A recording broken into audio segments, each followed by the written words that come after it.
নমস্কার বন্ধু, আমার চ্যানেলে সকলকে জানাচ্ছি স্বাগতম। আজকের ব্লগটা আরম্ভ করছি আমি এখান থেকে। আজকে সংক্রান্তি, ঠাকুরমশাই তো আসবেন।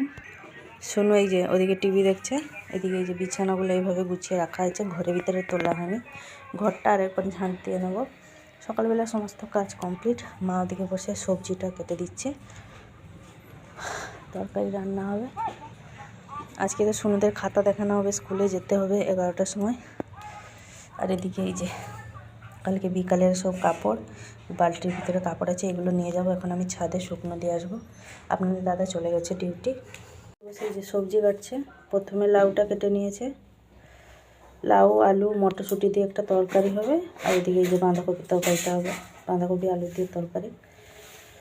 খানিকটা কালকে দেখিয়েছিলাম না, মটরশুঁটিটা ছিল, সেইটা দিয়ে তরকারি হবে। এই যে বাঁধাকপিটা করবো। তো প্রথমে যাব আমি ছাদে কাপড়গুলো শুকনো দিয়ে আসি, তারপর এদিকে রান্নাঘরে ঢুকবো। এই যে চলে এসেছি রান্নাঘরে, এদিকে বসিয়ে দিয়েছি ভাত। আজকে ছোটো হাঁড়িতেই ভাতটা বসানো হচ্ছে বাবার জন্য আর সোনুর জন্য। কালকে বললো না, কালকে তো আমার একদমই খেয়াল ছিল না পূর্ণমী বলে অনেকটাই চাল নিয়ে নিয়েছিলাম, তাই অনেকগুলোই করকরি ভাত আছে, ঠান্ডা ভাতগুলো। আর এখন তো জানেন শীতের দিন ভাত কিছু হবে না, যেমনকে তেমন। এতে আছে, হাঁড়িতে আছে, ওটাই ভাবছি গরম করে দুপুরবেলা খেয়ে নেবো, মা, আমি আর কাকা তিনজনে মিলে। আর এদিকে যে ভাতটা রান্না হচ্ছে সোনু আর বাবার জন্য।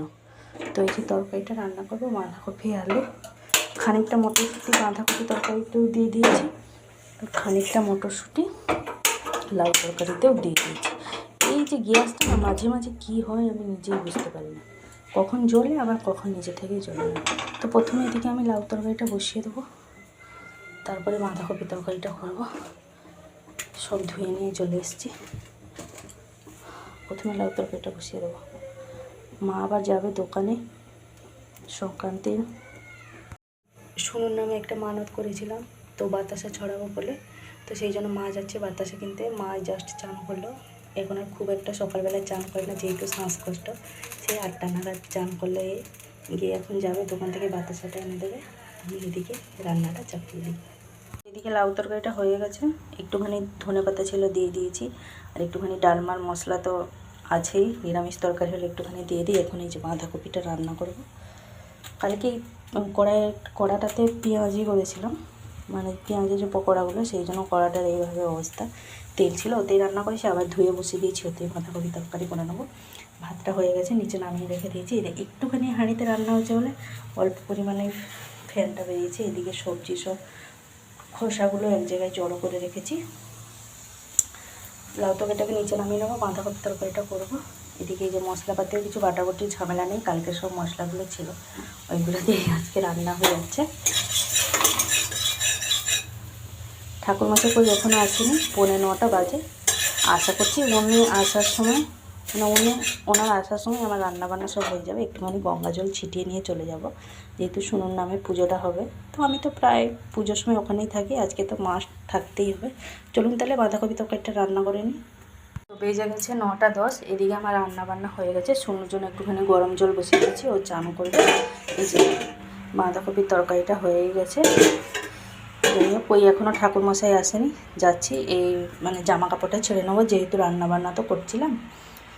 কিছু খাইনি অবশ্য, যেহেতু সোনুর একটা পুজো হবে সকাল থেকে। তো কিন্তু জামা কাপড়টা ছেড়ে নেবো, কারণ আদার মানে রসুন পেঁয়াজ ঘাঁটাঘুঁটি হয়েছে, একটুখানি গঙ্গা জল ছিটিয়ে নেবো। সোনুর জলটা ভরে দিয়ে ও চানটাও করে নিই।